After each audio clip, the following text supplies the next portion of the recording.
মালগুলো তো শিক্ষামন্ত্রী না, এটা শিক্ষা অধিদপ্তর এবং গণপূর্ত। এই মাল নাকি ওই যে শিক্ষা অধিদপ্তর এবং গণপূর্তের বলে মাল। ছাত্র জনতার তীব্র গণ আন্দোলনের মুখে শেখ হাসিনা ভারতে চলে যাবার পর দেশে আটকে পড়া তার মন্ত্রিসভার সদস্যরা হয়ে পড়েন দিশেহারা। রাজধানীর হেয়ার রোড ও মিন্টু রোডের সরকারি বাসাবাড়ি ছেড়ে তারা 5 আগস্ট চলে গেছেন আত্মগোপনে। বাড়ি এবং মিনিস্টার অ্যাপার্টমেন্টগুলোতে নেই মন্ত্রীদের স্বজন, এমনকি ব্যক্তিগত কর্মচারীরাও। মন্ত্রীপাড়া ঘুরে দেখা যায় একদমই শুনশান নীরব, নেই কোনো নিরাপত্তা কর্মীও। এমন সুযোগ কাজে লাগিয়ে মন্ত্রীদের বাড়ি ও অ্যাপার্টমেন্টের দামি আসবাবপত্র নিয়ে যাচ্ছে কে বা কারা। প্রধানমন্ত্রী গণভবনের মতো সব লণ্ডভণ্ড না হলেও মন্ত্রীপাড়ার সরকারি মালামাল রেহাই পায়নি লুটেরাদের হাত থেকে।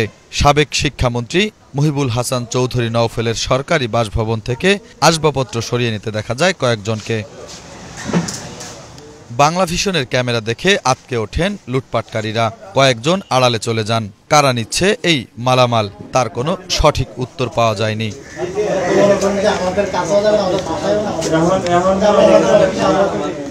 এলাকাটিতে দায়িত্বরত সেনাবাহিনীর টিমকে অবহিত করা হলে তারা উপস্থিত হন ঘটনাস্থলে। লুটেরাদের কাছে আসবাবপত্র সরানোর ব্যাখ্যা জানতে চাওয়ায় রীতিমতো হিমশিম খেয়ে তারা একজন দোষেন অন্যজনকে।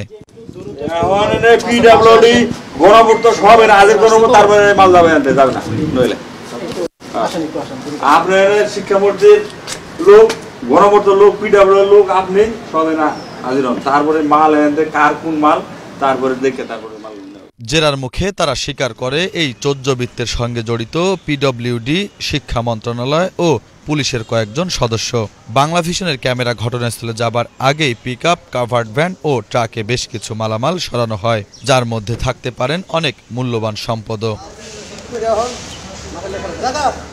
রাষ্ট্রের সম্পদ রক্ষায় দ্রুত পদক্ষেপ নেওয়ার দাবি জানিয়েছেন উপস্থিত জনতা।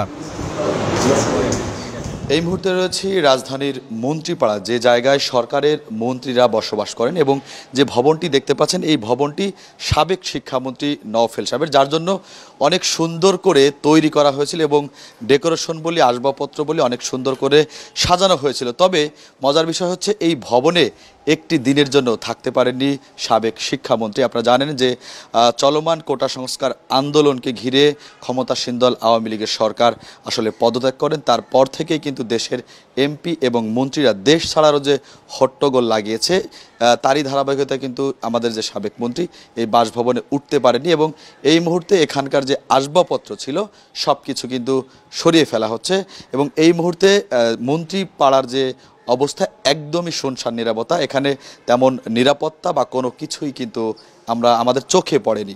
এই ছিল মন্ত্রীপাড়ার সর্বশেষ। শুভ খান, বাংলা ভিশন, ঢাকা।